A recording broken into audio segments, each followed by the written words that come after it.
and gentlemen, welcome to the Under the Ring podcast. That's right, it's Thursday. We've gone through a lot of wrestling. Fucking, 2 more days left of it, but we got a lot to talk about today. We got a fun game show we're going to play. We're going to talk about some contract news, some important news regarding programming in the WWE. But first off, some introductions, and of course, it is me, the champion. That's right. Greg to some, Mongo to you, Bushwhackers in 1992. And I am joined, of course, by my little array of co-hosts here, always having my back and kind of took care of things while I was gone for the past few weeks. First off, introducing the man himself, the current Are You Fucking Serious quiz champion, the final Matty Range. What's up, Matt? Boo!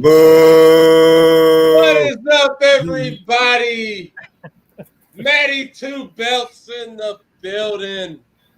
Hope everybody's having themselves a wonderful Thursday. I would be remiss to say happy birthday, mommy. Happy heavenly birthday. So hope you're having a wonderful birthday up there with the rest of the fam.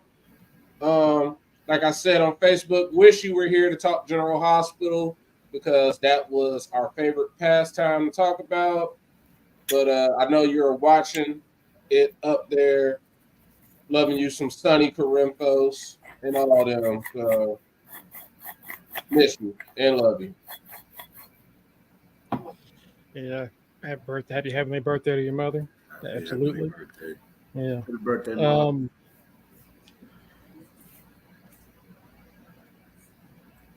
So what you got going on today, Matt, aside from us kind of bullshitting around here? I just been chilling.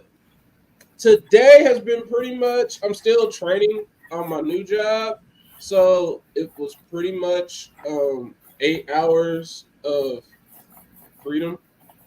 Like I had training from like 10 to 11. And they were like, after that, I didn't do anything. So I just mostly just been kind of just like chilling. Like after I got off work, I went to the brewery and I got me this nice pizza right here. And I'm drinking me some good old beer. Shout out Cincinnati, Mike's Neck of the Woods, Frisch's, Pumpkin Pie Ale. So if you live in the Cincinnati area or if you see this in the liquor store near you, go ahead and grab you some. It's good. Tastes just like pumpkin pie. I'll tell you what, that pizza you shared in our chat looked pretty damn good. Yeah, it was a super Hawaiian pizza.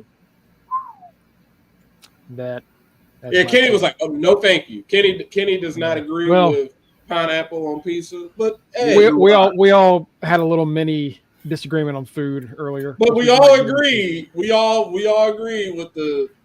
Even though Mike he don't care. We all with the savory grits. Right. Cheese. Oh, cheese grits. We baby. we got the vignette for God, what's her name in WWE? Xia Li in TNA. Xia Li. Lei Ying Li is the name she's going with. Oh, right. Everything but Xia. Yeah. Right. Also joining us today, he is the good stoner himself, looking to see if he can become a one-time Are You Fking Serious quiz champion today. Mike Hall, what's going on, Mike? First off, damn. I'm gonna try. All right, shit. Listen, look, man. I'm just here so I won't get fined, okay? When it comes to this fucking trivia, fuck that, okay? Secondly, and this is non-wrestling related, I'm glad they get these Thursday night stinkers out the way, okay? We got New England and the Jets, and next week we're gonna have Cowboys, Giants. Get the stinkers out the way, okay? And you just saw how my face is like straight, just like. That it sucks for fantasy football and it just sucks for football in general. And the wrestling that I watched this week was pretty damn good. Pretty damn good. Be damn better than some fucking Cowboys playing. What's going on, chat? We got Batty. This is when they need to have a Batty with a fatty. Batty, you lying. At this point, you lying. Buddy with a fatty. The other day, you said you had like 4-year-old size like tits. You said your tits was like the size of a damn 4-year-old child, and now you're talking about you got a fatty. I'm convinced you look like me. I don't. Until we see you, I'm convinced you look like me. I don't like that's the description that you used to describe. I'm talking about the weight. That's what I mean. I'm just saying. I wish you would have just said anything different. What's going on, Kanisha? But also joining us, of course, he is a former quiz champion. This means this man has a shot today. He is Kenny Horowitz. What's going on, Kenny?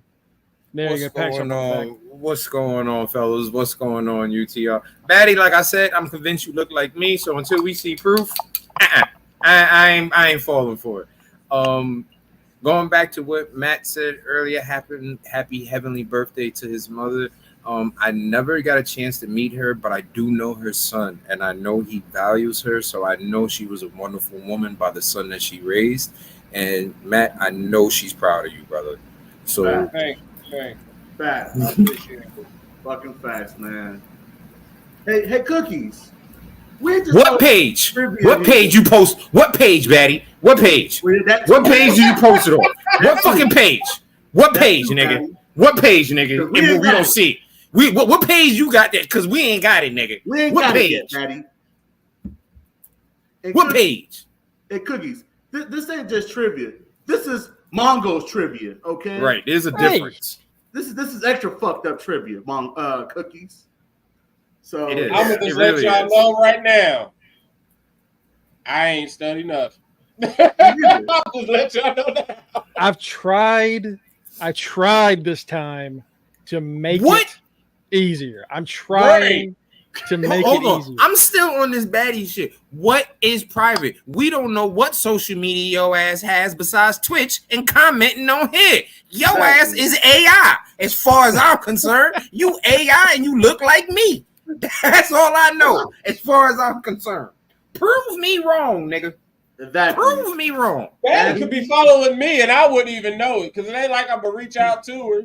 So first off, Batty, I'm calling Cap. Talking about shit, I don't know y'all. Nigga, you been with us for the past year and a half. You know what's motherfucking, okay? Right. You know our real goddamn name. Shut the fuck up. You can request us. Shut the fuck up. Don't want to hear it.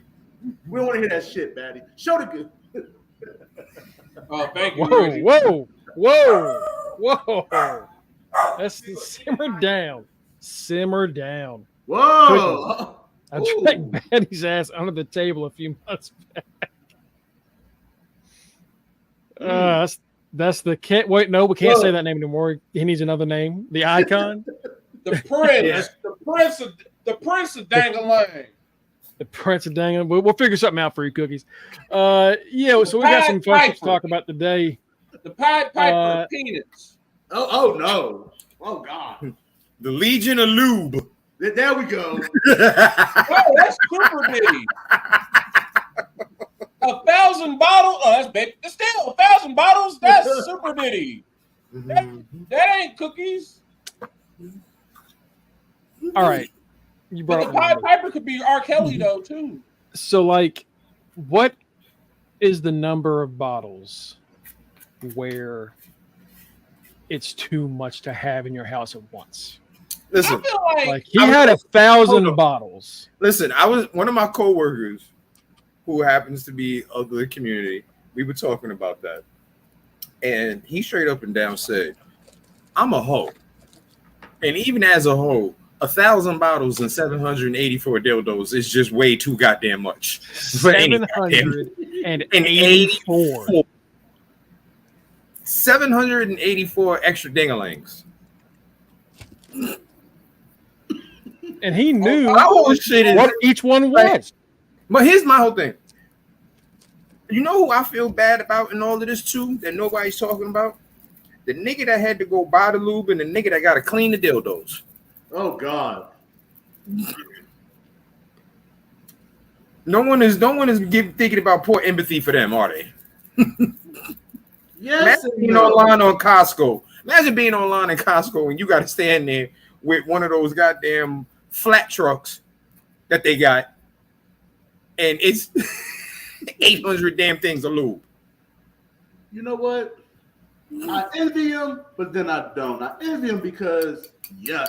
But I don't envy him because that motherfucker got paid a whole lot of money. We hope he got paid. Nigga, the locks ain't get paid, so we don't know if he did get paid. You know what? Touche. Hey, Mace wasn't getting paid, so you know what? Right. You're right. You're absolutely right. We don't know he wasn't getting paid. We don't know that. Come on now. This is Diddy. Mr. Take your publishers. Take that. Yeah. He meant that. Yeah. Second thought, I don't envy that motherfucker. Yeah. He wouldn't get So did that answer your question, Mongo? 784 is too much. That's too many dildos. I'm asking what the number of what's too much lube? I'm gonna go with if you have more than 10 bottles in your house, that's too much. That's what I'm gonna go with. Yeah, I would say like 10. And 10 means you having a party. Because baby oil lasts forever. It really do. It takes a while to and if you got the baby oil gel, that's really gonna last forever. Because all you need is a dab. Don't ask me how I know, just take my word. All you need is a dab. I hate the baby oil gel. I think on that one. You just leave a stain on everything on the baby oil gel. Like they ain't even on no freaky stuff like that. That's just trying to be not ashy. Like you're too lubricated with the baby oil gel. Everything sliding. Like you leave a stain on anything if you put on the baby oil gel. You sure enough do. You are plastic on grandma's couch slippery. Right. Don't put that baby oil gel on with some silk sheets. Your ass is flying off the fucking bed. I'm gonna tell you that right now. You might hurt your left hip. Like, as a person who strives to not be ashy, I'm like, okay, I'm too lubricated. Like I'm too hydrated. Mongo was sitting there like, too hydrated. Mongo was sitting there like, these niggas know way too much about lube. It ain't no lube. I'm being ashy.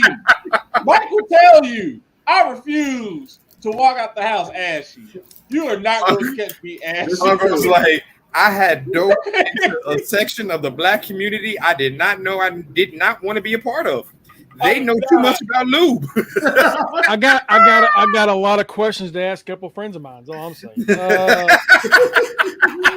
I love. Hey, I heard baby oil from gel. somebody else that no, y'all like to keep 10 to 1,500 bottles of lube or baby oil in the house, and I don't even honestly. When I had my phase of like going through different lotions and trying to figure out what my skin would like, and the baby oil phase was probably the worst because I'm like, I don't like this. This junk is just no. I don't. I'll just take regular lotion. I'll find other stuff. Like baby oil is cool. Now I ain't gonna lie. My go-to mix to make sure I'm definitely not ashy: Vaseline and cocoa butter. Oh yeah. To lock it in. Just lock the moisture in. That's right. Power.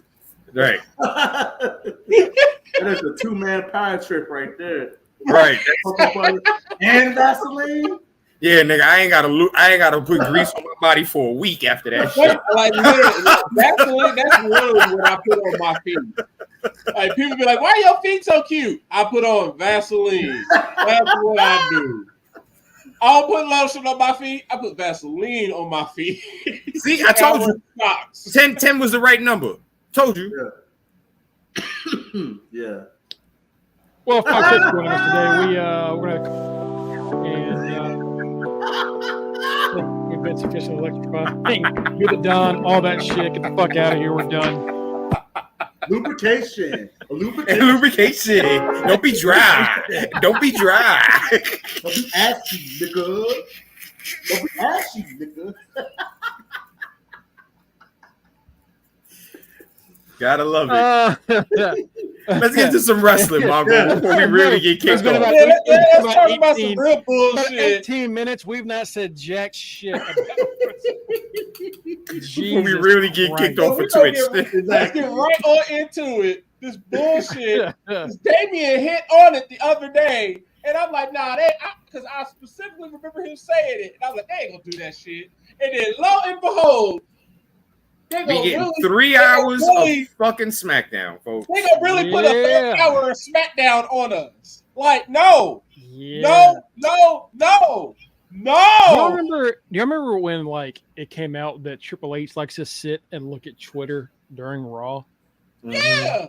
And I thought of that and I was like, okay, well then he saw everybody react when we heard that Raw was going to 2 hours.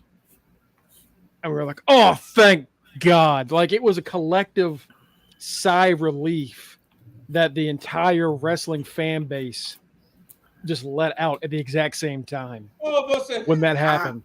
I'm going to play devil's advocate, and I think that the reasoning why they're doing the third hour is because they realize SmackDown is the hotter show of the brands right now. People are getting bored with Raw. People are willing to stay up. People are willing to stay up and to watch a full episode of SmackDown if they can get a glimpse at what Roman Reigns is going to do. Okay, here's the thing. Raw isn't permanently staying at 2 hours. Oh, that's great. Raw is staying at 2 hours through the rest of the year, starting in October. Yeah, because supposedly that was the apparently going to Netflix. They're going back to 3 hours. So we getting 6 hours between not Raw including and NXT. Yeah. So basically, we getting a full work day of wrestling. 8 hours. Yeah. You have to spend a full 8, a whole ass shift. And considering the fact that I don't like my job, this ain't no good. As the scorekeeper, they about to talk to me. They about to speak to me. You give it one more year, shit. NXT is going to be at 3 hours. Then we're going to have a problem. 3 hours of Raw. Okay. 3 hours of SmackDown. No. Yeah, that's no bueno. That's no bueno. That's on a Friday. No. Like I was saying in the chat. NXT, SmackDown, fucking AEW. We're gonna have Dynamite, Shockwave, like I was saying in the chat. For any promotion, if you want to do 3 hours of a wrestling show, the best day of the week to do it would be on a goddamn Wednesday. It's dead smack in the middle of the week. People really don't go anywhere. They don't do anything. You got to remember, for most people, especially in corporate business worlds, their weekend technically starts on a Thursday. So they start going out drinking Thursday after work. Friday, you better forget it. Happy hour. Monday, people are fucking pissed and they go to bed and watch Monday Night Football. Tuesday, people are just starting to get back into their swing of things, and it's half price at the movie theater on Tuesdays.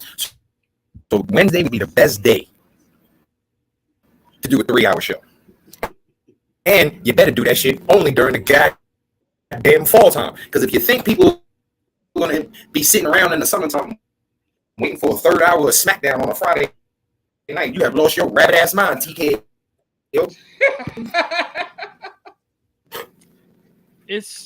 We know why they're doing it. Money, they clearly see money in it. So but like, fuck, man. Raw. How often? People just gonna watch reruns of it. How often has Raw ever been worth all 3 hours? Hardly. I would say out of the whole, like if we count the years 100%, I would say for about 25% of the year, if even that, it's that 3 hours is ever worth it. Like from the time they started this 3 hours, it's never been worth it. It's been. I think the only time it's honestly been worth it was before let everyone catch on to the Raw after Mania. Like in the beginning Raws after Mania, when we were really getting title changes and big surprises and call-ups and stuff, that's when the 3 hours was pretty good. But once they started making it a thing, it's the Raw after Mania, I think that's the last time that the third hour's been any fucking thing. Because we don't even stay here for 3 hours during the fucking draft. It's like I said in our group chat, and I'll say it verbatim for our chat. Ain't nobody trying to watch no motherfucking 3 hours of SmackDown on a Friday night. And what I said, like Mike said, fuck that shit. They got me fucked up. They can suck a fucking dick, okay? I don't give a damn. I don't give a damn if I don't have anything planned on a Friday night. I'm not watching 3 hours of SmackDown, okay? I'm gonna watch a good hour and a half, and that's it. I told y'all. Okay. I'm not getting stuck with the Knicks. I'm gonna take it. Fuck that. I'm not getting stuck with it. I'm gonna take a few bites out of this edible. Around 8:15, it kicks in right at 10 o'clock. I can switch over to something because I ain't fucking no. Honestly, what is happening? Most of the time, Raw, a full 2 hours sometimes, isn't it? Like, it's like you really only get an hour and a half of worthwhile shit, you know? Right. So recently, it's been different. Recently, they've made it where like the 8 to 9 and the 10 to 11 are just fucking intense shit. And then once NFL started, they decided, hey, halftime, let's put Braun and Bronson out there. And let them. But like most of the time, they have a hard time really filling 2 hours of great content. So 3 on 2 different nights with the brand split? Are you fucking kidding me? All them goddamn commercial breaks. And then one isn't even gonna be commercials. Netflix. Guys, no. Guys, remember when NXT was only an hour and we loved it? Yes. Because only important shit happened. Mm-hmm. Only important shit happened when you had an hour. Even with 2 hours, that's why I always say NXT is the best 2 hours of television, best 2 hours of wrestling. Because you're going to get ain't no wasted time. Everything's going to be told. And now they on the CW, it's going to get done. HBK ain't got no God damn, it's halftime of this shitty ass football game already? Yeah. The reps are like, we ain't calling shit. Just keep playing. We ain't stopping the clock. We ain't calling shit. Just keep playing, goddammit. And they got fucking Aaron Rodgers out here looking like he's good again. Yeah, New England sucks. I got him in a Superflex league. I don't even know why, because he broke my heart last year. So he broke more than that. He broke his ankle last year. Yeah. So yeah, it's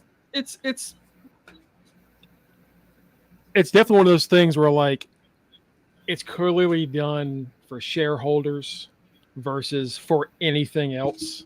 All right, it's fuck the consumers because teasing us from October 7th through the end of the year with 2 hours of Raw just to pull the Band-Aid back off and be like, ha! 3 hours of Raw is back on Netflix. Like, I like wrestling, but I have other interests too. Like, I like football. I don't want to be sitting on Netflix for 3 hours just to watch wrestling. And honestly, 2 hours. When it was Raw and then like Thursday was SmackDown and there was no NXT and there was no AEW, where it was just like, it's just a couple hours of wrestling here, a couple hours of wrestling there, and you're done. Like that was easier.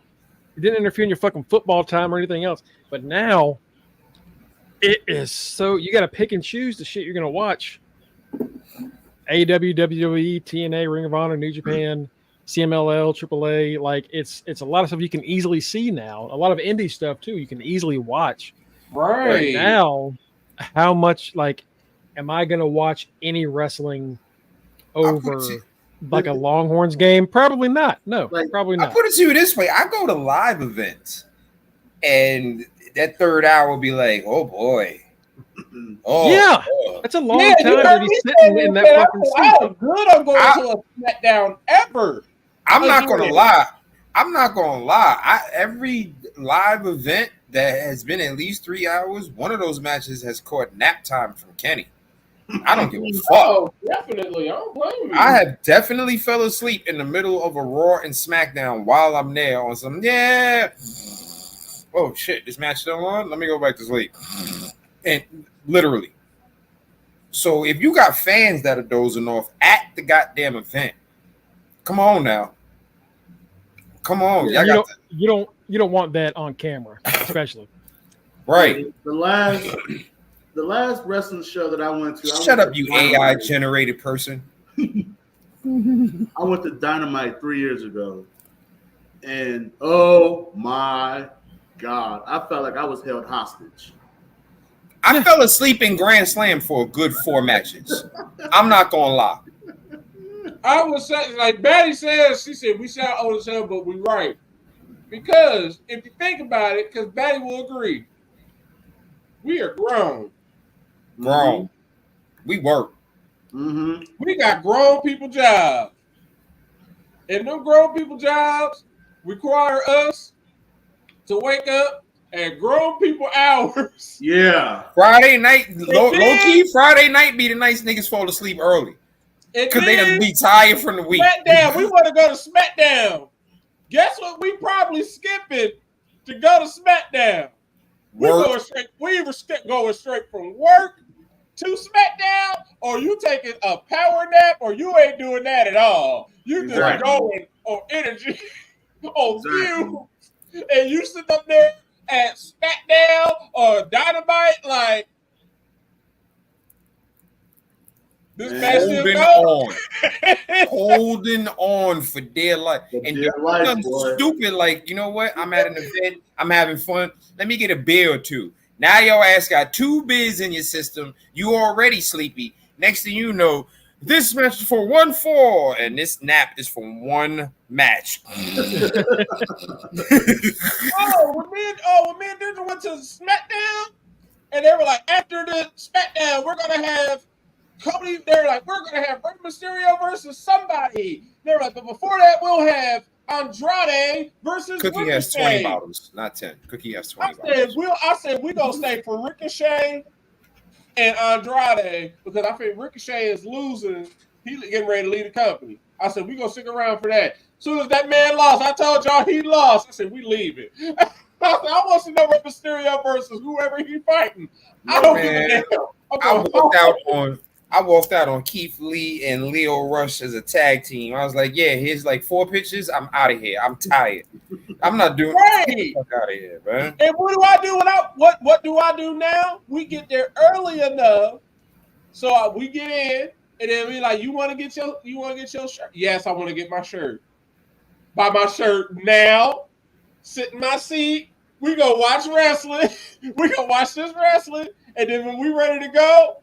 Wow. We ready to go. Here's the thing: if you go to Raw live, and you like go and like get here by this time, they're getting you there by 7:00 because they tape main event that hour before Raw. So if you go to Raw, you were there for 4 hours if you want to sit for the whole experience. Not only that, 4 hours. There's going to be something after the show. Right. If you go to SmackDown, when I went to SmackDown, I was there for 3.5 hours. That's why we left. And the bullshit was I couldn't even do that, man. Remember, I was in a whole nother state. Oh yeah, like my ass was there. Like my ass was there.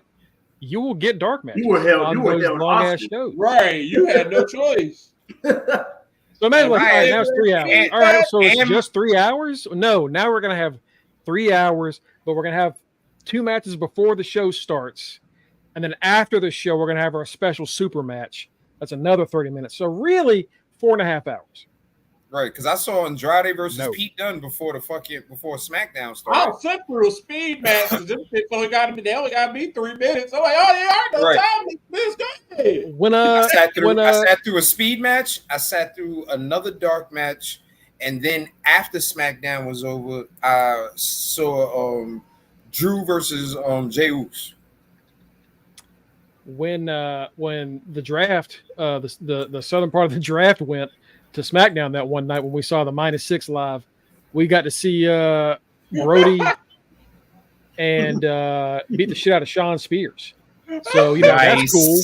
Right. I enjoyed that, but like also that was a 2-hour show, Right. and 205 hours afterwards we didn't stay for that. We left. So like, but if you want to stay, it's cool. And like normally I would have if I didn't, I needed to ride. But like, it's just too fucking much, man. Like y'all saw us excited about less time on Raw. Y'all saw us get happy about that. Like we are, and it's not later, the y'all fact like, that we don't like, and it's not even the fact that we don't like the product. We love the product. It's just too much. Like that's too much time earlier, to sit, like you said earlier, Mongo. This is not like the 90s or the 80s and stuff where there's only one, maybe two promotions out. There are tons of promotions. We watch us here on this podcast that really, like, I know Matt does because he has to keep up with score. I know Mongo does because he has to write this shit. These guys are watching wrestling 5 days a week, and that's just between 3 promotions. That's just between 3 promotions. There's wrestling on at least 5 days a week. If you got a pay-per-view, now you're up to 6. If it's a Mania weekend, you're literally at a 7-day wrestling week. And if you are a sports writer like Mongo, you don't just cover one particular promotion. You cover multiple. And if it's a Mania week, every promotion is doing something during Mania week. So you're covering at least 10 to 15 promotions in a 7-day span. Everything out of that is at least minimum 3 hours because it's a big week. That's too much. That's too much. Like WrestleMania weeks are the worst weeks for me when it comes to scorekeeping because we got Raw, NXT, SmackDown, Night 1 of WrestleMania. Oh, wait, NXT pay-per-view. Then Night 1 of WrestleMania. Then Night 2 of WrestleMania. Then whatever else bullshit happens in between then. It's like, it's just never ending. Then they're like, oh, we're going to add another night of SummerSlam. No. Right. Oh, we're going to add another night of Royal Rumble. No. We're going to add an extra hour of wrestling. You struggle to put up 3 hours of product now, even with commercials on Raw, for Raw. And now you're going to add it to SmackDown for Super SmackDown. Like I said in the chat, Super SmackDown has always been ass. I don't want 3 hours of SmackDown. Look at Rampage. Look how shitty that fucking show is doing on rating. You know why? Because it's on at fucking 10 o'clock on a Friday. People like we said it from the minute that they launched that show. They're gonna be fucked because honestly, the reason why SmackDown was doing the good numbers at that 10 to 8 spot is because, like you said, that's around the time that we as old folks are getting ready to go out. Or possibly coming back in from going from happy hour from right after work. So that's why. So by 10, let's say the average person on a Friday after work goes to happy hour, 5 o'clock. They go in there with their co-workers, they getting their drink on, talking shit about work. They're not leaving there until 8:30, 9 o'clock. Yep. They'll get home. Let's just say they live someplace close. They're getting home at about 9:30. They're going to watch that little last half hour Raw because they're going to be like, oh, shit, wrestling is on. And you know what's going to happen by 9:59 when that SmackDown went off? They're going to be snoring because they're going to be drunk. That 10 o'clock hour doesn't get used. Or let's say you're a young crowd who's into wrestling. Between 8 and 10, what are you doing? Pre-gaming. Yep. You pre-gaming. So, yeah, wrestling's going to be on in the background. Yeah. Because what are you doing at 10:01? Yo, let's go because it's free. It's free if we get to the club by 11. Yo, let's go. Yeah, it's still be on that. Yep. I'm sure they'll make their money, but it's just it's again, it's just one of those things that feels like it's a shareholder decision to make them happy as opposed to doing what's best for literally everybody else. Wrestling needs to be happy that they've been getting away. They got away for so long with having fucking pay-per-views on Sundays. Mm-hmm. Y'all need to be happy y'all got away with that shit for decades. Dumbasses like myself and other fucking people, being little kids and as an adult, staying up till fucking midnight on a Sunday, knowing damn well got to go to school or work the next morning. And I honestly feel like the only thing that made them bump off of that is because from the 80s until now, NFL has just said, bitch, Sunday is our day. Right. Our day now. We ain't sharing this shit with nobody. And they're like, hey, we got to bump our show Saturday. If we do put it on a Sunday, it's got to be night 2 or WrestleMania. Night 2 or something. Because like something major. Because if it's during football season, ain't nobody watching no fucking Bad Blood on no damn Sunday. They got to kiss the ring when it comes to the NFL. Everybody got to kiss the ring now. Mm-hmm. And the bullshit is they might have to start doing what fucking House of Glory does and run their pay-per-views on fucking Fridays like they did with NXT, because college football is blowing the fuck up. Saturday night primetime college football is on at every sports bar you go to. Every bar, period. To start having their shows almost kind of like UFC has their stuff at just random ass times. And they're just testing us with the international shows. Like and that's the other thing. A domestic show on at like 1:30 in the afternoon. And that's the other thing, Matt. You got college football on Saturday. Don't let it be a big ass UFC card also on Saturday or a big ass boxing match. Oh Lord, you got to compete with that too. So yeah, hey man, listen. But you like know what, TKO, with them being in this merger, they're gonna have to acquiesce basically to TKO strategies, and TKO is gonna be like, hey, we have thrown UFC on at 2:30 in the afternoon. Y'all can get right on 2:30 in the afternoon too. We know that they will follow. Somebody will watch. They're like, well, we're not used to being on at 2:30 in the afternoon. Y'all gonna make it work. We believe in y'all. Exactly. I think that's partly why they've been doing so many more like overseas, like other countries. Like, y'all gonna watch. Get used to it. Oh yeah. And people have just kind of been like, you know what? We kind of can fuck with this. This is actually. I honestly love the ones that are like, this is gonna start at like 11 a.m. I love that to wrestling. Because I'm not gonna lie. I'd rather have a pay-per-view on dead smack in the middle of the afternoon. That way I know I got the rest of my day to go. Exactly. You wrap up at 3 o'clock, you know? You wrap up by 3, 4 o'clock. Oh, I'm good. I got the rest of my Saturday to catch whatever games I need to catch. If it's warm outside, I can get on the grill and not burn to death now because the sun went down. Right. So yeah. It's like most of the good games ain't really coming on until like either 4 or 7 anyway. So you know, right. So yeah, that's the best way to do it. Like, thank you for taking the time out of like distracting me from this blowout. Exactly. Right. Or from the latest Carolina fuck up. You know. And you know what though? It's something about, you know, just waking up, hopping in the shower, getting fresh for the day, and just automatically turn on to some wrestling. Oh, looks like somebody want to get banned from the podcast, Mongo. Dang. That's supposed to be your boy. Boss man. He's just a little afraid because there's actually a chance Clemson. Well, never mind. I'm not gonna say. I'm gonna be nice. I'm gonna let it slide. Let it slide. There's a chance that Clemson I'm gonna let it slide. In the state of South Carolina anymore. I mean, I'm just saying. It's been a while, but the tides are shifting. Don't blame it on the alcohol. Don't blame it on the alcohol. Don't blame it on the liquor. Right, we're always under the influence here. Mm-hmm. We know the truth. That's the Under the Influence podcast. I'm drinking on Boss Man.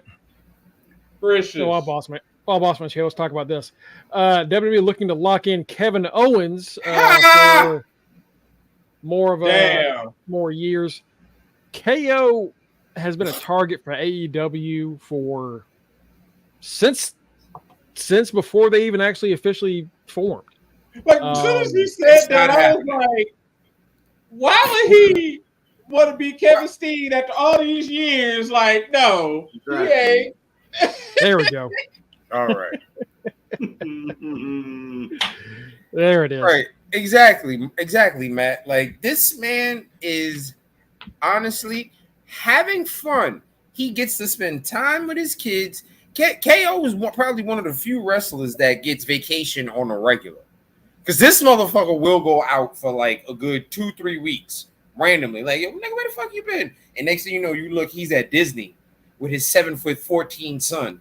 Like I told Greg, I'm like, this dude is literally, because me and Greg are going back and forth. I'm like, this dude is literally turned into Stone Cold. Like, he ain't trying to do none of that stuff he did as Kevin Steen. This dude has replaced Riddle as Randy's best friend, and he has literally turned into Stone Cold. He does his little moves he got to do, but he hits a stutter, and then he gone. Mm-hmm. Right.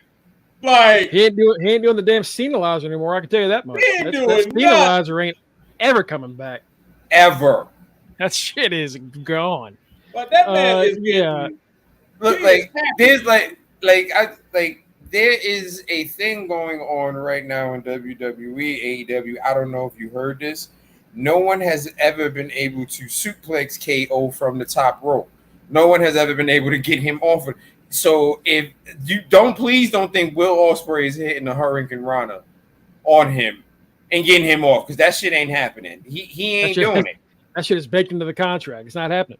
No. All right, like it ain't happening. Mm-hmm. This is the official statement per Fightful. Per Sean Rossett confirmed a PW Insider report that was reported earlier this week that WWE was trying to approach a number of talents about re-signing earlier than they have been. Recently we've seen a lot of wrestlers like Drew McIntyre, Damian Priest, and others basically signing a new deal the day their deal expires or like a few weeks after. In the 12th hour and shit. You know what I mean? Yeah. 25th hour. Like, they're trying to stop doing that, which is smart. One source tells Fightful that Kevin Owens has been approached for a new contract. We're told that Owens has not signed a new deal as of yet, but communications have been made. His contract is expected to be up at the end of the year. Those that we spoke to in AEW said the company has long had major interest in bringing Owens in when and if he's available. They're expected to make him an offer if he reaches free agency. First off, they already made an offer. There's no fucking way you're going to tell me that his best buddies are not like, hey, if you let that contract run out, like the whole like contract tampering horse shit, y'all are absolutely already telling Kevin what he would make if he goes. Right, and he keeps no way you're not. No. Like the idea that any wrestling company is not like it's that's not a thing in this. That's who would be KO's like buddies in AEW that would be Claudio? I mean, as far as like that he knows over there. I mean, he knows, of course, Mox and well, him and the Bucks are like tight. Him and the Bucks are real close. And Adam Cole. That's why, like, whenever you like, he's been asked about his opinions on Punk several times, and recently someone asked him about what's it like working around him. He's like, "Yeah, we don't really talk. We're not really friends. If we have to work with each other, we'll discuss things. But outside of that, we still clear of each other." And like, yeah, that's because you're a Buck guy, so like you're gonna definitely kind of. But also, they had issues before the all-out brawl-out shit happened, so he's never really liked Punk. But that's why, like, would it shock me if Kevin Owens just kind of left and went over there and got a shit ton more money than he's getting there now? Yeah, it wouldn't shock me. it would. I don't know because he said, like, I don't want to be a world champion anymore. He doesn't like the pressure. You know, he can't do the intense ROH matches he used to do, and he doesn't want to. It's like, well, then what the fuck is the point? That's if you're why gonna go over there if you're not going Yeah. to do the Ring of Honor style, you know? That's why I would be shocked if he went over there. Yeah. Because of those things you just said he mentioned. Like, if you're not going to jump off the fucking cage, why are you going to get in the cage match? That's exactly what that is. Like, you know what I mean? So, no, I don't blame him. KO was a grown ass man. That man is comfortable. He is in a comfortable state. He ain't trying to have his body fucked up at 40 plus years old. You know what? Here's the thing. Hold on. Let me say this. That style of wrestling no longer appeals to KO. That doesn't mean that it isn't a style of wrestling that isn't cool. There are wrestlers who prefer to wrestle like that, hence why they went over there. Mox, Danielson, Ricochet, they prefer to wrestle like that, and it's no knock against them. KO is and I think us as fans, we got to stop doing like, oh, he goes to AEW, he's gonna get fucked up. You know, if he goes to AEW, he's choosing that lifestyle, so we can't be mad at him.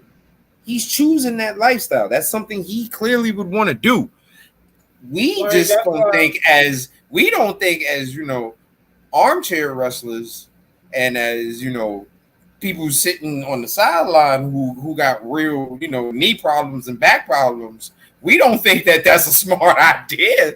That's why I'm know like, what I mean? the whole time they've been asking for him, I'm like, he does not want to be Kevin Steen. You're not going to get Kevin Steen. Like, leave him alone. Exactly. He's KO.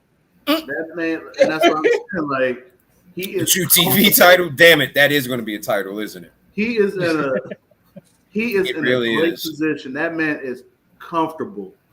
When you are open with saying, I don't want to be the world champion, you are comfortable with where you're at and content with where you're at. Like his favorite wrestler, And it's okay for that. Exactly. It's okay to be comfortable where you're at. It's okay if Kenny Omega never comes to WWE. It's okay if Kevin Owens never goes to AEW. That's perfectly fine. People have their preferences and what they want to do.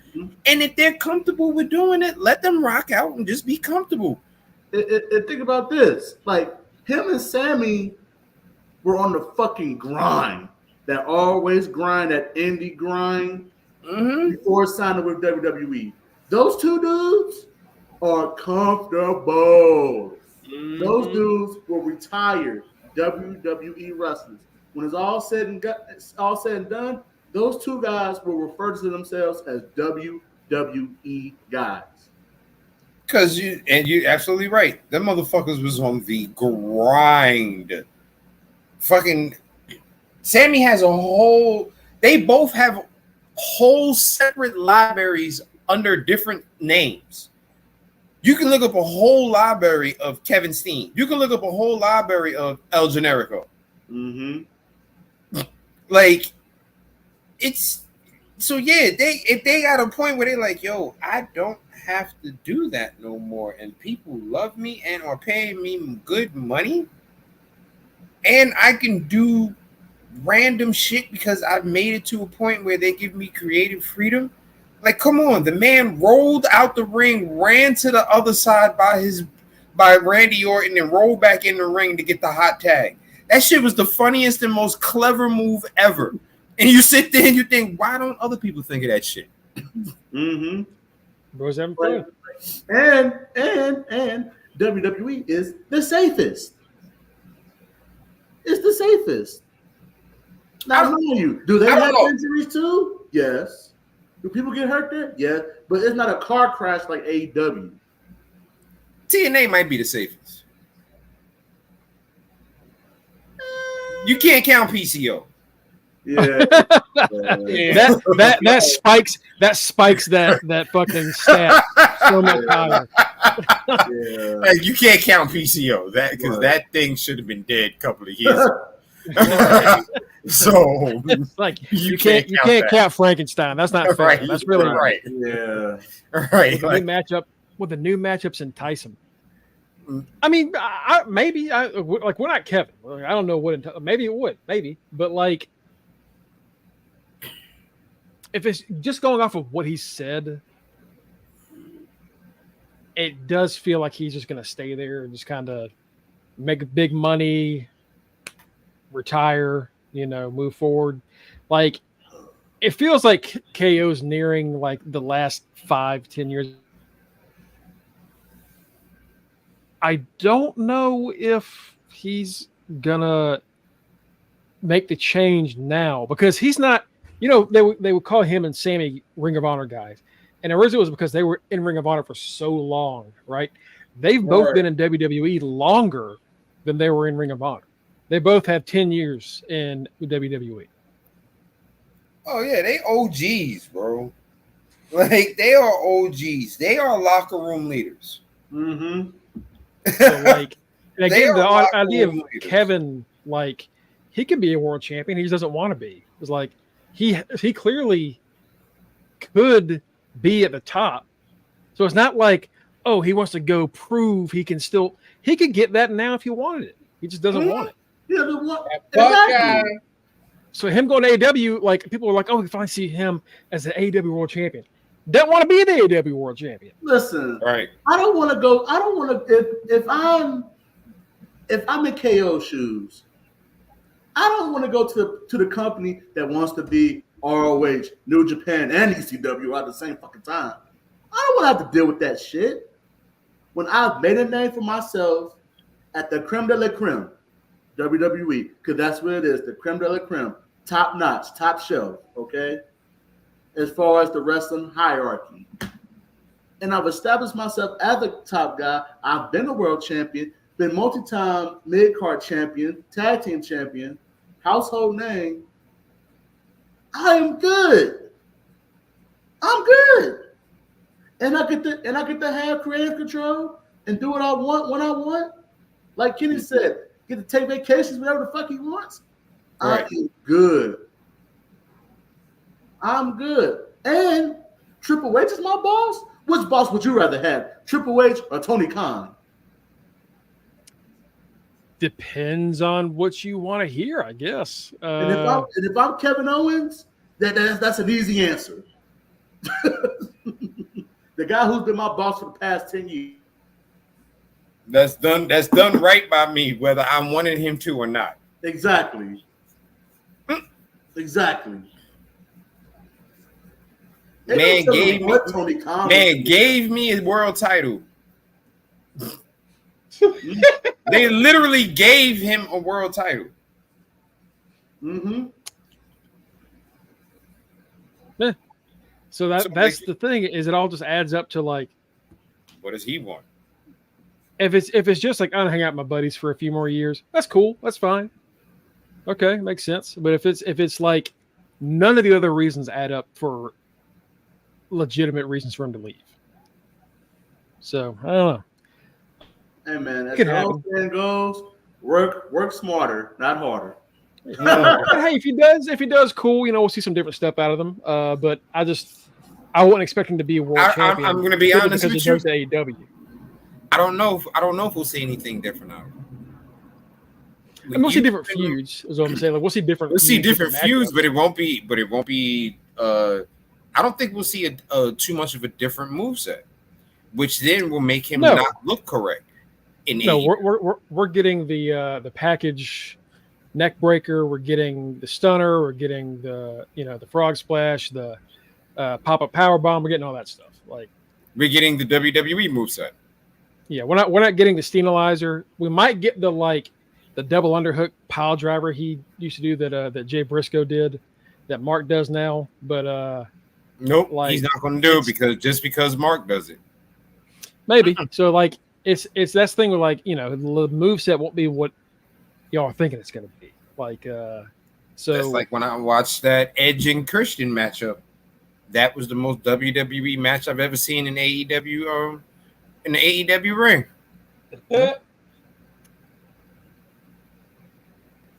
outside of all of that, just before we get into the show, before we get into Matt's defense, there was some interesting stuff that happened over the week. Of course, Raw, NXT, SmackDown.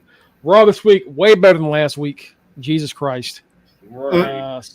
Solely really for just 2 moments. The Bianca Belair, Io Sky match, which was phenomenal. I would say probably the best match of the week so far. Yeah, it was a damn good match. Great, and like it was a great win for Io. Great way for her to pick up the win too. Yeah, great. And then they'd have stole the night if Braun's son didn't take the entire arena down with them when they were fighting each other. Holy shit! Yeah, they told Motherfuckers had shit falling from the ceiling when they went through that wall. That was hilarious. I mean, they were taking everything with them. They threw a motherfucker at a motherfucker. One of the greatest things in wrestling ever. Throw a motherfucker at a motherfucker. R.I.P. Bray. Every time someone does it, we need to just do a little like. I was like, oh, that's hatred right there. A random person at someone. You, baby. You started this. Baby. What I want to see next time is Bronson throw somebody at Braun and Braun catch him and throw him back. Yes. Oh my God. Just like a little ping pong for a little bit. Just they do it like twice. I need to see him do it like twice. Like find somebody that scream. We need to scream. Yes, Mongo. We are so here, Mongo. I need a screamer when they do this. Okay.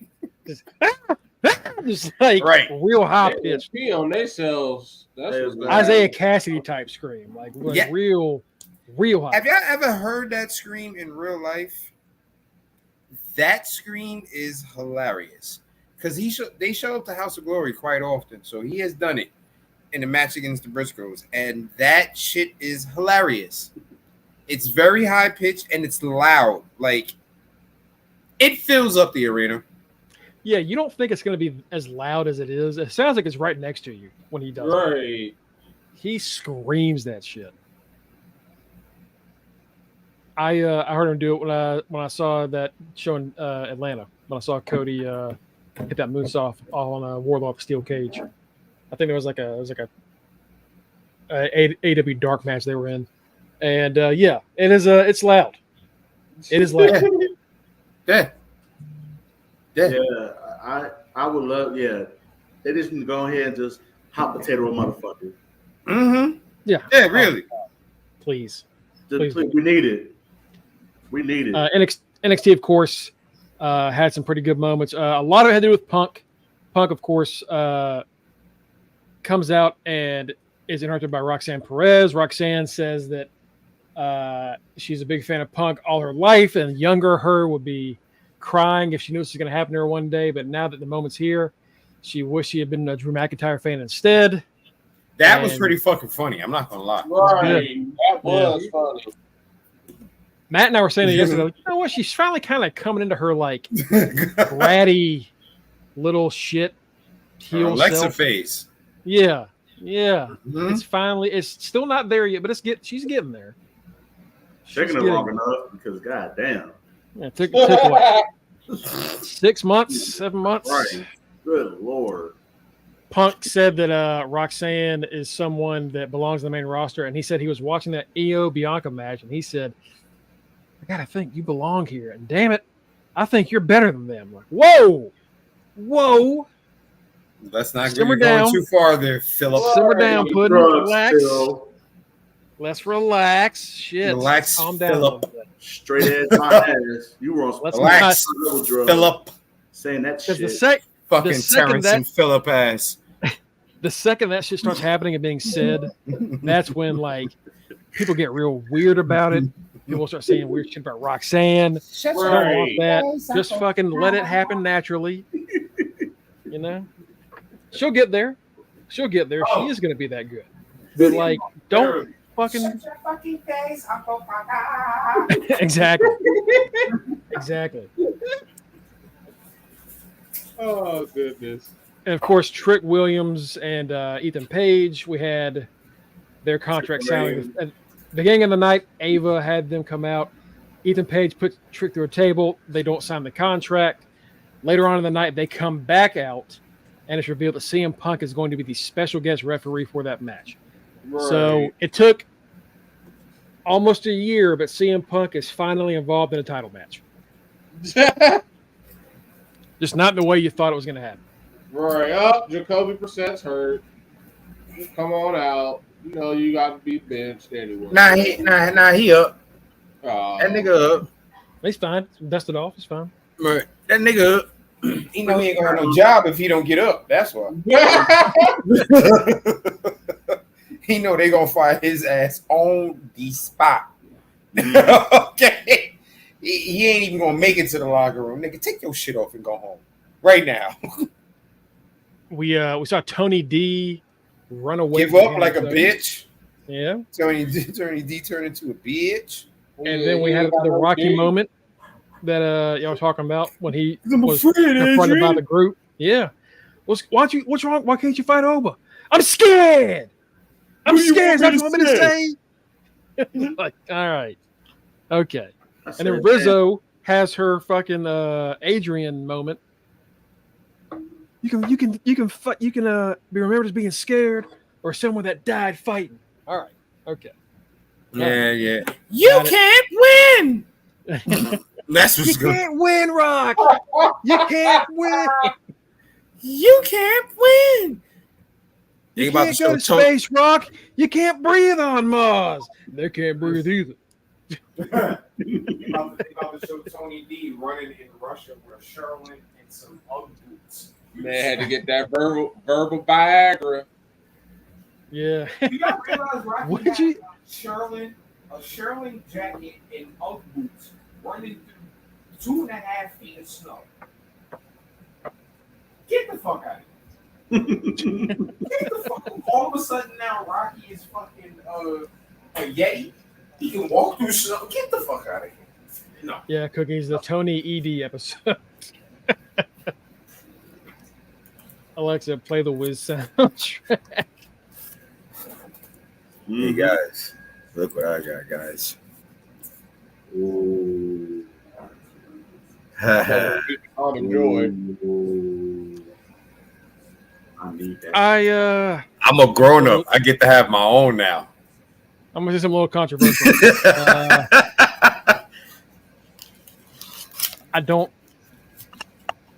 I would not choose Klondike first over many things. I would I'm the biggest Klondike person personally. Listen, I'm gonna tell you this right now, Mongo. In the black community, a Klondike bar was like gold. Yeah. Only the adults can eat it. And honestly, everybody had to ask your mom, even your dad, if he could have one. Technically, these were your moms. Only the adults can have a goddamn Klondike bar. Yeah, so in the black community, this is top. This is that gold nugget. That's top shelf. That came out of Roger. This that gold nugget. That's top shelf, boy. Because we was eating them Kroger, we was eating them grocery store joints all day. My mom would have either Klondikes or drumsticks. I always like drumsticks more. Yeah, I do drumsticks more. Yeah. Oh, don't get me wrong. I love a good with a Klondike. But that's goated right there. That Klondike bar. This is when you know you a grown up. Yeah. This lets you know you was a grown up in the black household. Mm-hmm. So before we get it, so last night's AEW Dynamite. Did anybody get a chance to watch it? Any of the highlights? Yeah, I was the only sap that watched it last night. So we got the Bucks and Okada taking on Ospreay, Fletcher, and Takeshita. And take a shitter. Man, they are really getting us ready for Okada Takeshita. They're really getting us hyped for it.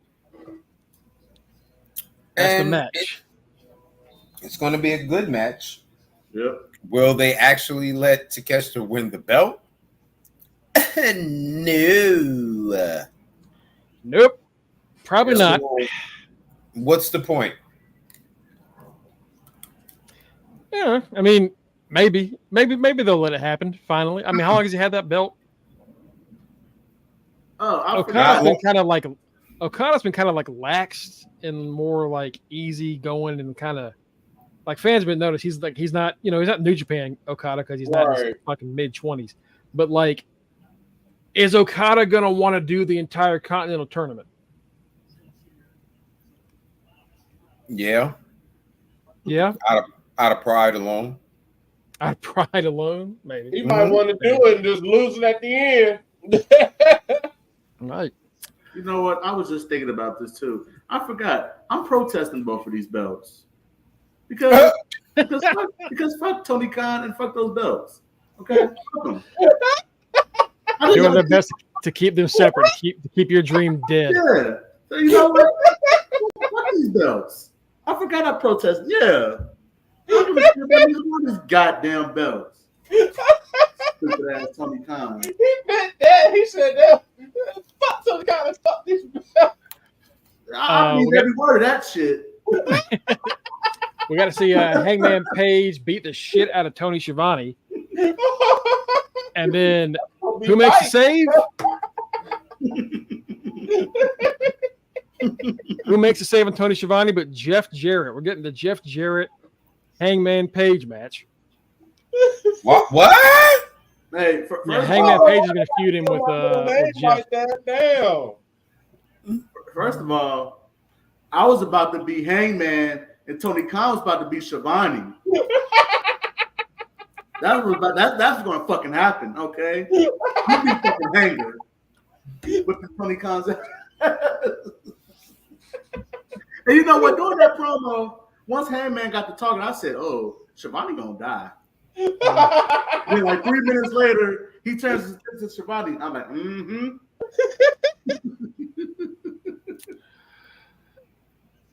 It felt like when Samoa Joe was talking to Paul Heyman, we were like, he's going to be choked out by the end of this, right? Yeah. Yeah. Right. And there we go. And that's what happened. Yeah. Yeah. I miss Paul Heyman. Don't we all? Yeah. So Hangman goes to attack Tony. I don't even know if he actually got a real hit in before Jarrett's music hits. No, and but you could smell Tony's shit through the TV. Jarrett is of course calling himself the Last Outlaw. That's his new nickname. He's no longer King of the Mountain. I've seen people get excited for this and like kind of want to see this match. People, well, like so. Do y'all remember the Owen tournament? How we're like, okay, so who, like, what is Hangman going to win this? Yeah. Or, Jeff Jarrett ended up getting close. Like, what the fuck is Jeff Jarrett going to win this? And like, no, Hangman beat his ass.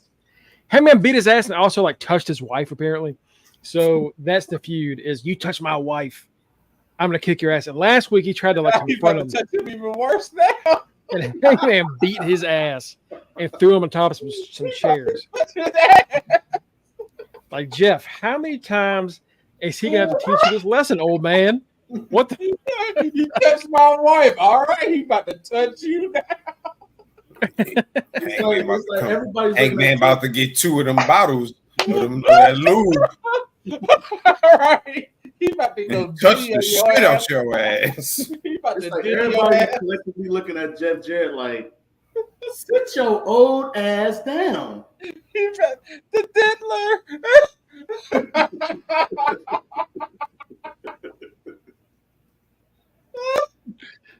Oh God, is Hangman the diddler in this situation? Yes. Oh yeah. Oh yeah. Oh yeah. Oh yeah. He was about to get Schiavone, then he definitely getting Jeff Jarrett. Oh yeah. Oh yeah. Hangman is straight out of BC. Yeah. Hanger, the diddler. Yeah. I don't like that. I don't like that at all. We had OC and Chris Jericho had a match. It, fuck it. Hopefully it's over. Maybe we're done. OC beat Jericho. We can move the fuck on, right? We can move on. I thought it was 2019, 2020 all over again. I'm like, why the fuck am I looking at Hank? Why am I looking at Orange Cassidy versus Jericho right now? I'm telling you, my AEW watch is about to be about 20 seconds at that point. Like, this is 2024. Why am I watching these two wrestle each other? Good question. We saw Mariah May and Serena Deeb lose to Yuka Sakazaki and Queen Aminata. Oh, whoa. I knew that was I knew it. Mariah May, the AEW Women's World Champion, and Serena Deeb lost to Queen Aminata and Yuka Sakazaki.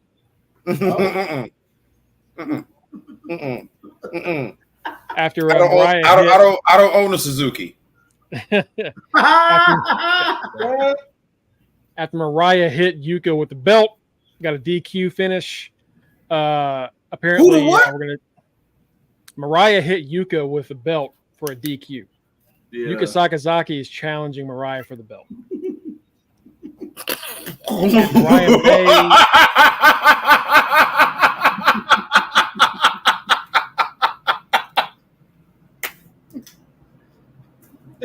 We good?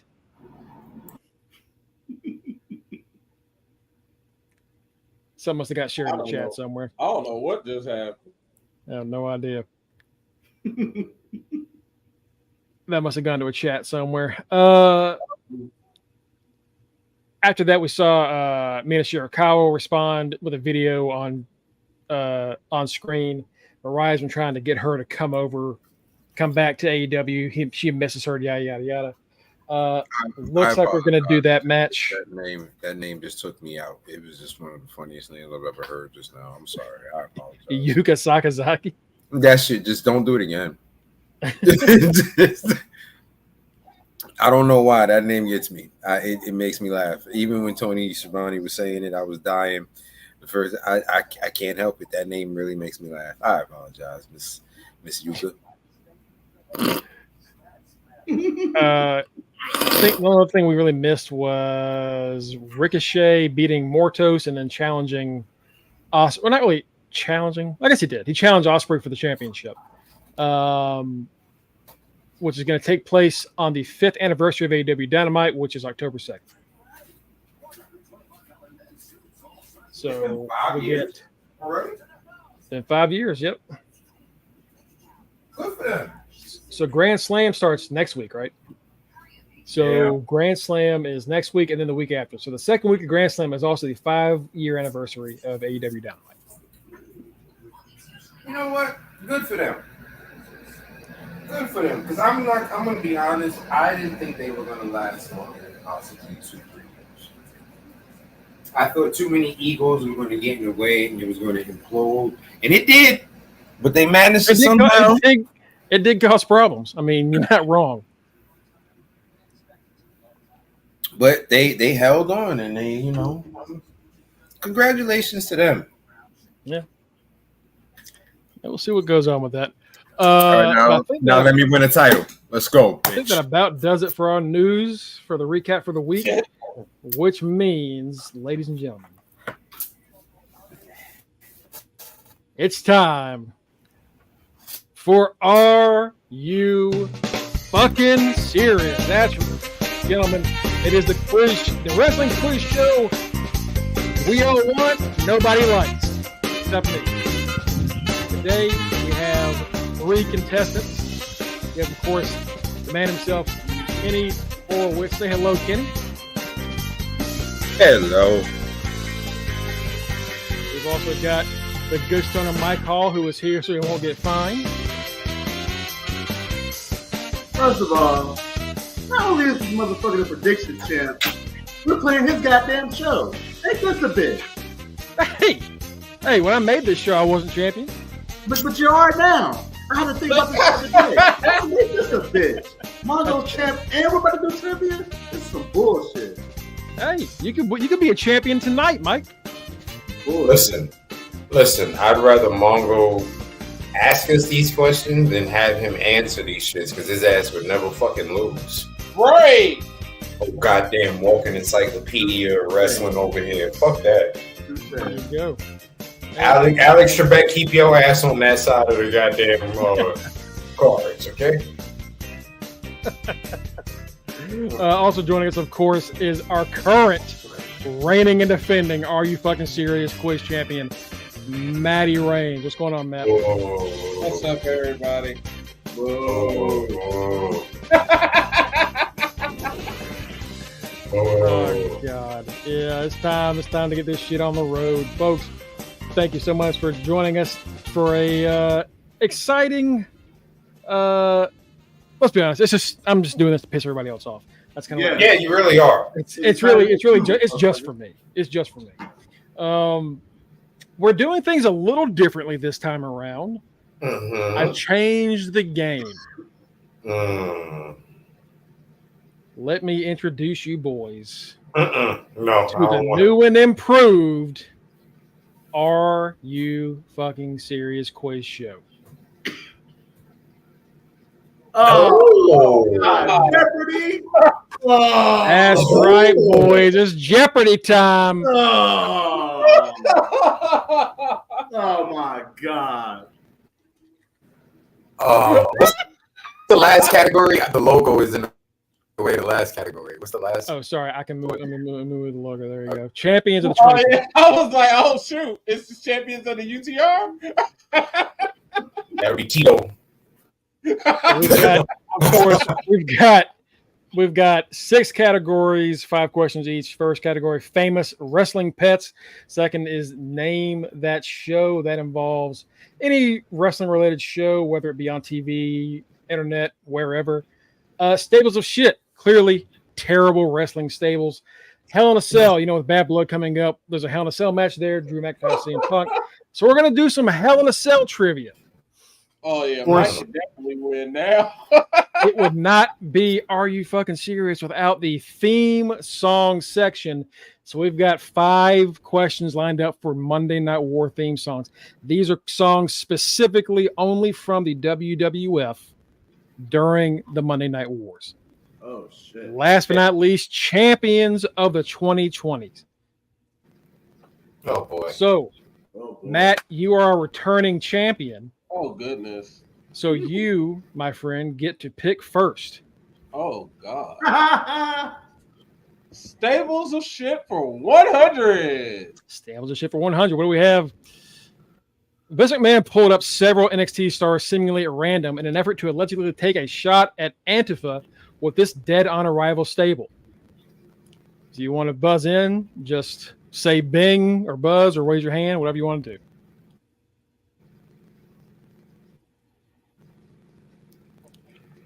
Five, 4, 3, 2, 1. I am sorry, folks.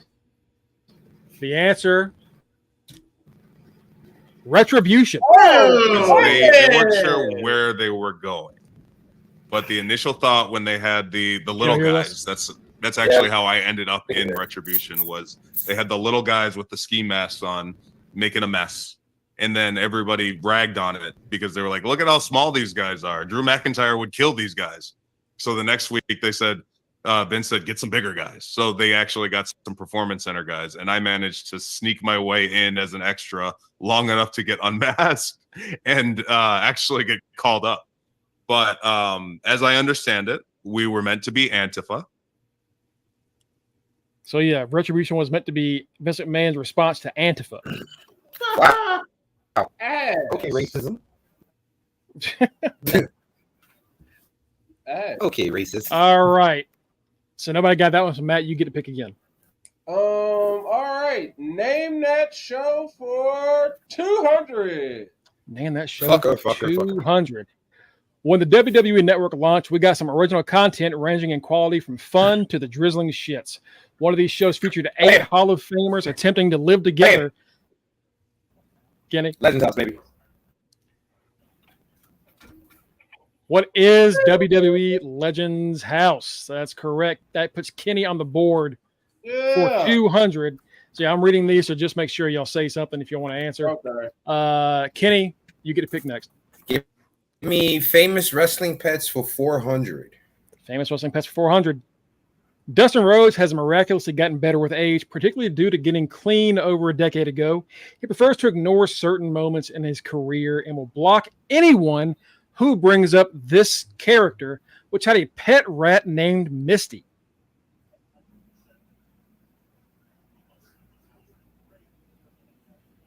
Five, 4, 3, 2, 1. And there we go. That's working. Black Rain. Black Rain has TNA gimmick. Ass. Yeah. Yeah. Okay. Kenny, you're back up.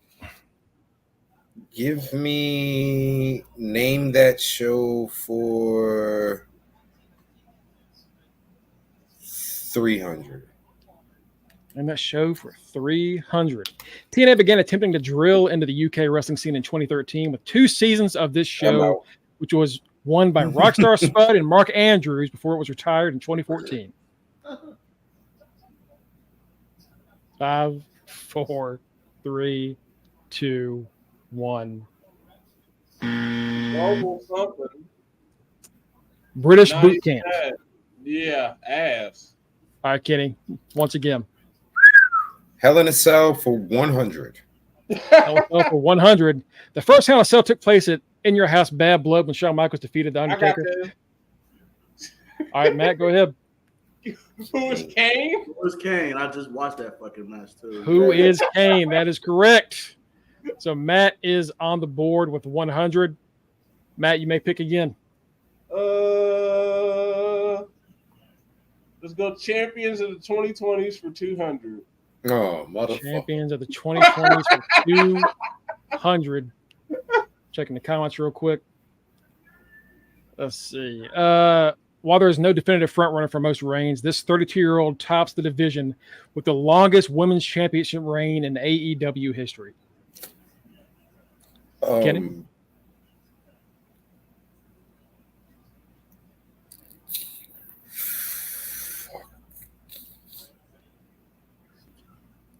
Five, Sheeta?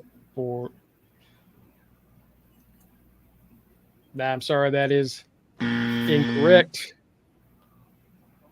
Put you back at 0. Anybody else? 5, 4, 3, 2. Thunder Rosa. Matt. Jay?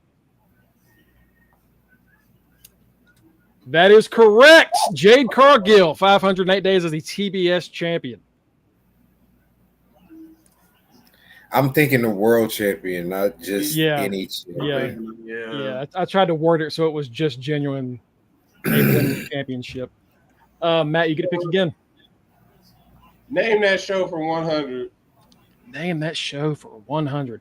Many major stars in the Ruthless Aggression era got their start on this Saturday night event featuring SmackDown stars on this green brand for green talent. Mike. What is Velocity? What is Velocity? That is correct. Mike is on the board with 100 points. Shitty ass Velocity. Right. Mike, you get to pick again. Oh God. Let's go Monday Night War themes for 100. Monday Night War themes for 100. This funky superstar had WWF fans ready to get down all across the states. Who does this theme belong to? Mike. Dude Love. Yep. That is correct. Ladies and gentlemen.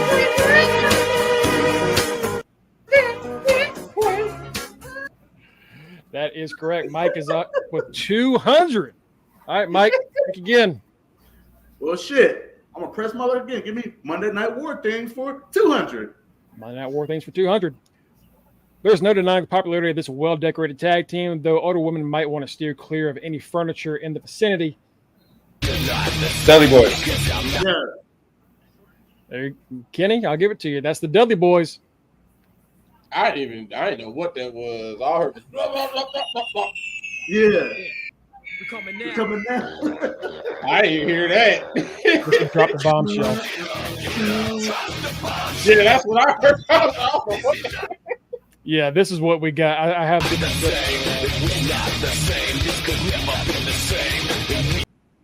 because if I had that intro, like that whistle, y'all would have known. I remember that theme. I was like, ew, I didn't like that theme. It didn't match them. All right, Kenny, you get a pick. Give me Pets for 100. Famous wrestling pets for 100. Cody Rhodes recently retired this good boy, a Siberian Husky. I believe that was That's me. Kenny. Yeah. Pharaoh. That is correct, Pharaoh. Which means Kenny is now tied with Matt. Let's go to 200. Same category. All right, famous wrestling pets for 200. Jake the Snake Roberts obviously loved to torture Damien. his opponents by draping his prize python over them. Jake had several. Hold on. Jake had several over the years, not always named the same, but were all names associated with this biblical figure. So, Kenny, you said Damien. That is unfortunately incorrect. That's not what we were looking for. Anybody else? 5, 4, 3, 2, 1. Who is Satan or the devil? Damien and Lucifer were the most common names of his pet. Got to read the question. All right, Mike. Fuck it. Give me Monday Night War themes for 300. Monday Night War themes for 300. Wrestling is no stranger to the bizarre, especially during the Monday Night Wars. The Fat Chick Thriller, The Oddities, 7, the entire career of Mick Foley. Still, this former Intercontinental Champion rose above them all, for better or worse.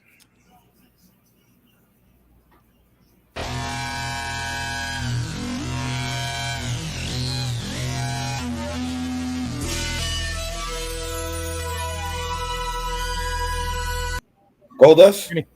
Oh, shit. That is technically correct. That is the artist formerly known as Goldust.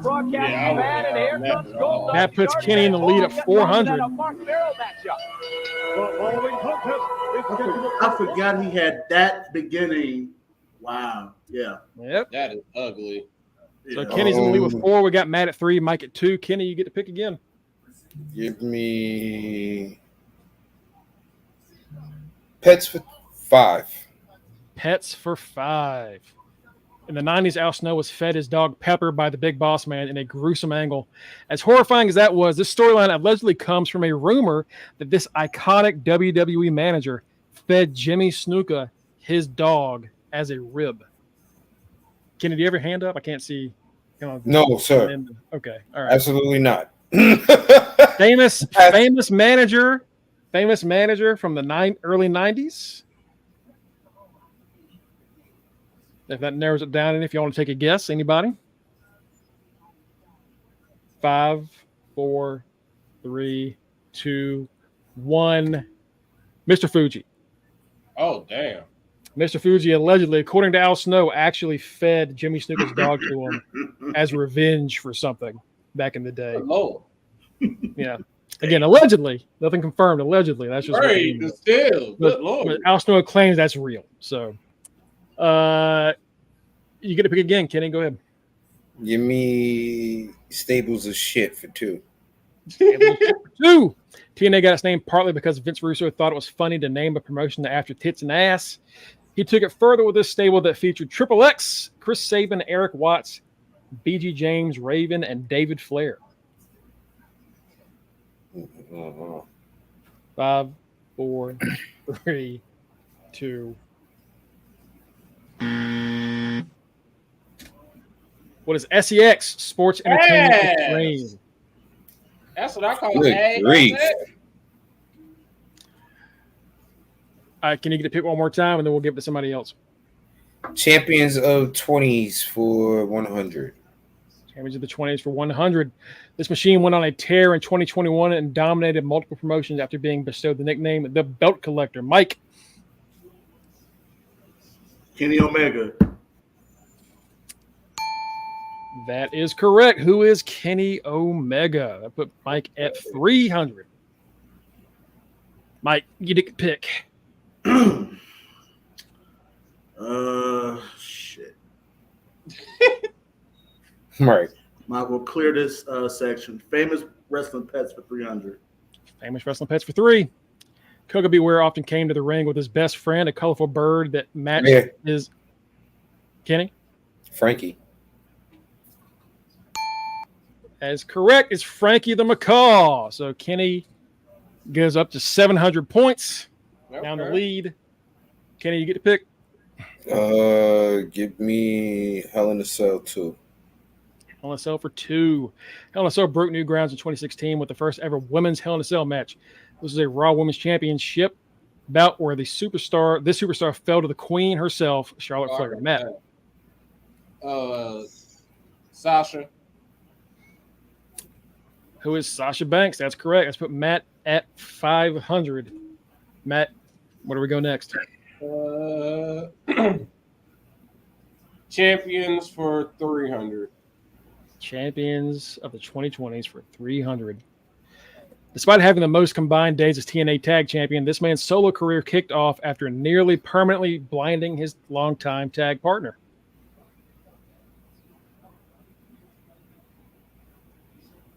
Five, 4, 3, 2, 1.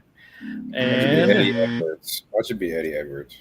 James Storm really dangerous Eric Sai with the beer bottle. I was thinking of James. I was gonna say Hernandez. Somebody Gotta take the chance, man. But it's champions up to what belt did he win in the 2020s? Oh, I had a statter in here before, but it didn't load in. It was for an NWA championship. Let's see. Stables of shit for 300. Stables of shit for 300. This WCW stable featured some well-respected legends like Booker T. I got that. Matt. Misfits in action. That is correct as Misfits in action. What were those names? It was what was Booker's name? General Hugh Erection. Hugh Erection. Major Guns. That's right. Lieutenant Loco. Booker T's was just G.I. Bro. G.I. Bro. All right, Matt. Where are we going next? Name that show for 400. Name that show for 400. This YouTube-based wrestling show served as a vlog of several of the best wrestlers not associated with the WWE as they toured the globe and often included skits and pranks on fellow wrestlers. It was retired in 2023 with the channel being taken over by the Dark Order. Now, this is one y'all should know, even if y'all didn't watch it. Kenny, I think you had your hand up first. Being the Elite. That is correct. Being the Elite. Yeah. The Elite. Elite. So that puts Kenny in the lead at 1,100 points. Kenny, where are we going next? Fuck. Give me some music for 400. On that War Themes for 400. This aggressive small stature star made his name in the Hardcore Championship division.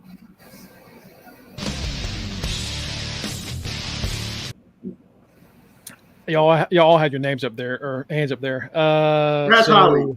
I answered first.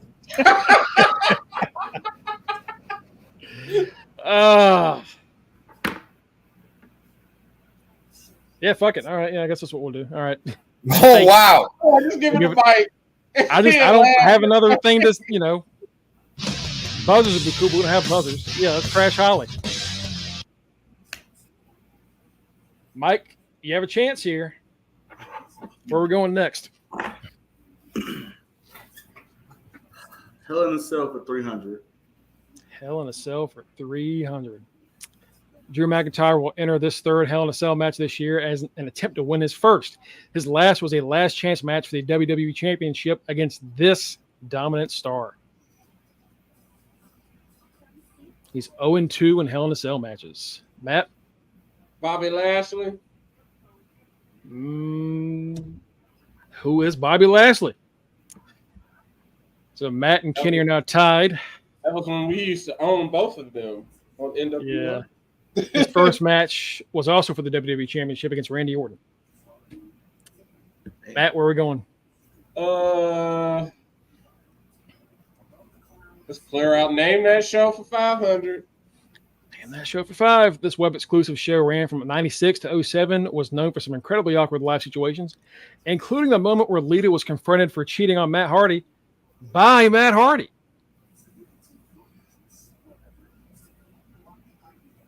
Five, 4, 3, 2, 1. Something 2.0. WWE Bite This.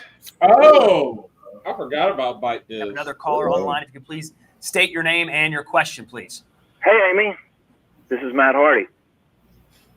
The question I'd like to ask you is, you're out here. Is this Matt Hardy? Do we have confirmation? Is this Matt Hardy? This is? Sounds like Matt to me, and it really shouldn't surprise me at this point. All right. Damn. All right. Yeah. Try again.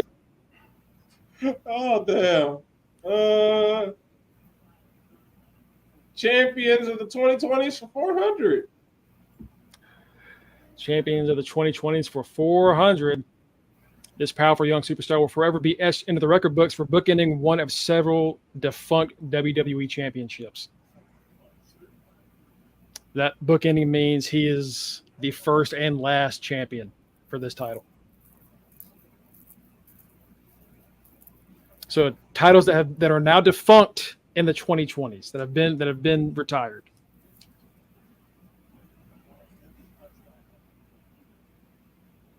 One of several. Oh, Yeah. All right, Ken.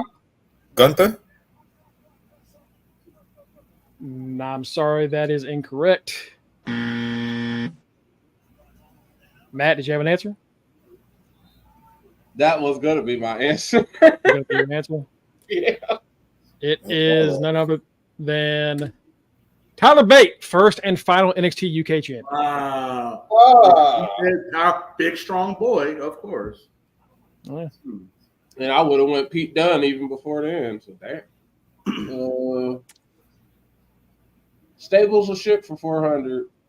Stable is shipped for 400. With a finger always on the pulse of pop culture, Vince McMahon created a short-lived women's stable during the Ruthless Aggression era featuring Victoria, Tori Wilson, and Candice Michelle. But did you know they had a name based off of Charlie's Angels? Matt? Vince's Devils. That is correct. Vince's Devils. So Matt, It was that ass, that opposite. it was pretty fucking terrible. So it was so bad, I think the name only lasted like a month. And then it was just Candice, Tori, and Victoria. All right, Matt. You have a chance to run away with it here. We're just gonna get it over with. Monday Night War Themes 500. And that War Things for 500. These elitist snobs spent most of their short tenure getting flattened by men like Mankind, Test, and Vince McMahon's stooges. Mike. The Main Street Posse. Who are the Mean Street Posse, baby? Dan McMahon's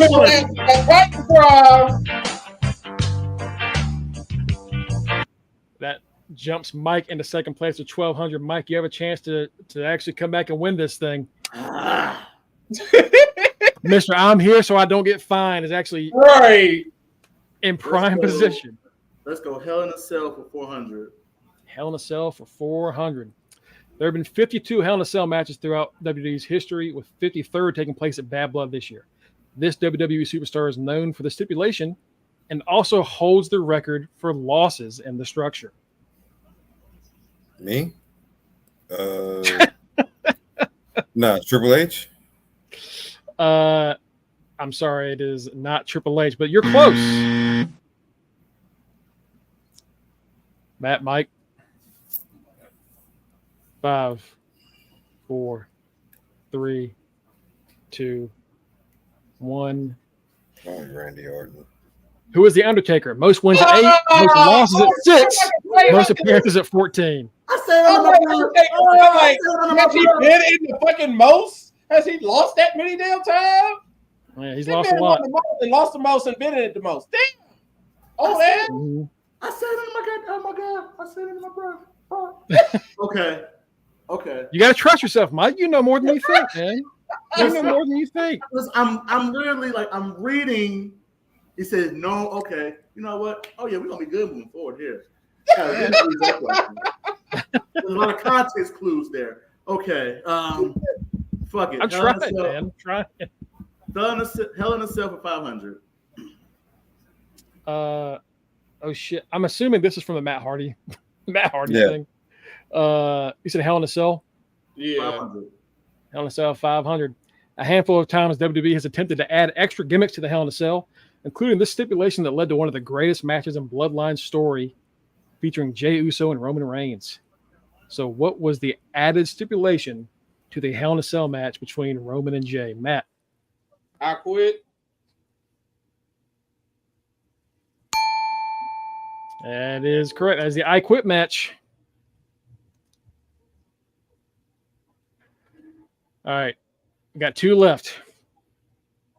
If you can get one of these, Matt, you're gonna win. Walk away with a win. I hate If not, Mike can actually do this.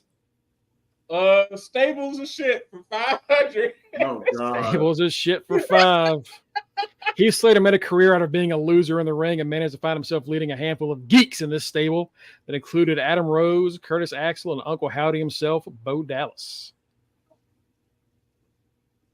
5, 4, 3, 2, 1. What the fuck is that stable's name? Mike, if you don't answer, you're gonna lose. You're gonna lose outright.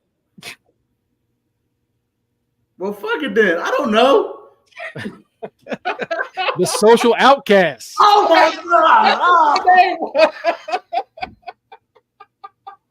I don't know what I remember. The Social Outcasts. I remember. Oh my god. The Social Outcasts. Oh god. Yeah, it's so right now it's kind of definitely matter at this point. But for the last question, this Canadian ass kicker's resume is undeniable, holding several records in TNA as well as being the first to hold the top prize in both WWE and TNA. This was, of course, talking about Gail Kim, who last won the Knockout Championship in the 2020s before she fully retired. She is also the first person to ever hold a TNA and WWE title. Yeah, because he was in WWE for like literally 2 seconds. Right. That's it. So, Matt, congratulations, sir. You retained your title. But it was close. Right. It was close, man. This was not no runaway win. Mike, man, this new system might be up your alley. Mike almost what? Hey, Shit, you know bro. what? I like this system. Hey, I like Jeopardy. I like the Jeopardy thing. Wrestling Jeopardy might be the way to go with you. This might actually work out. Hey, I got it now. That belt is coming to me soon. By hook or by crook. Right. Soon. Oh, God. I think that's going to wrap us up. Oh, God. That was a fun episode. Thanks for y'all for joining us. Mike, you were right there. Batty, I know, Batty. I know. I don't like trivia, but for a lot of reasons, especially when I know the answer, that just don't pull the trigger. But that's okay. Next time, going down now. You were right there, man. You were almost there.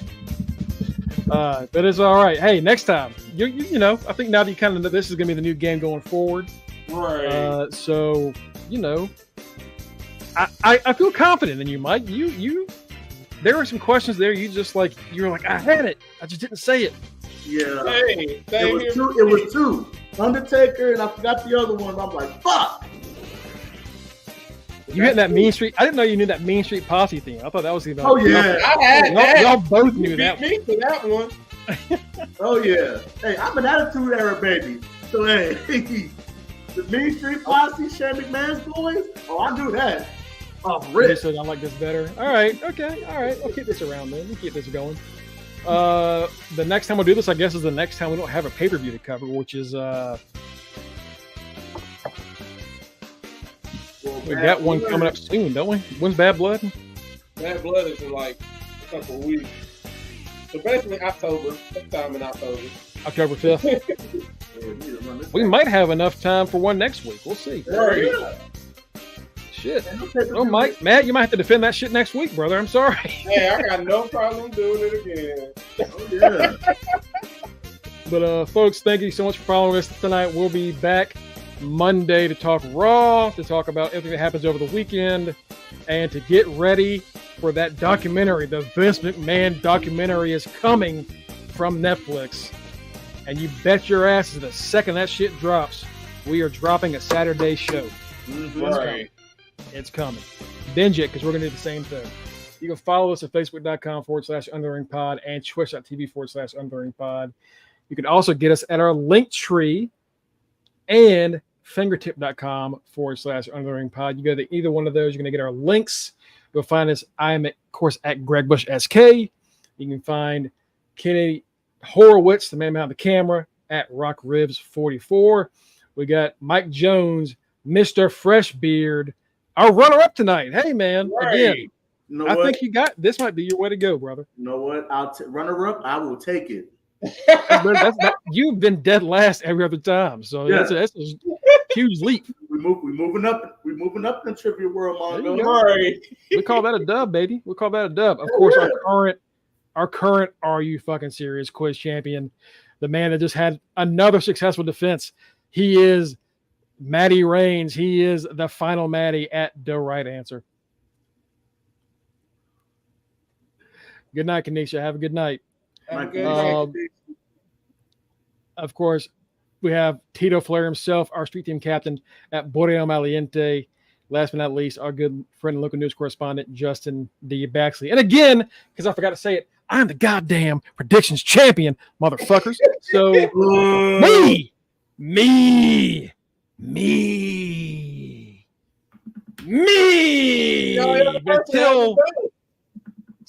Until then, I need to get a belt. I need to get a belt for sure.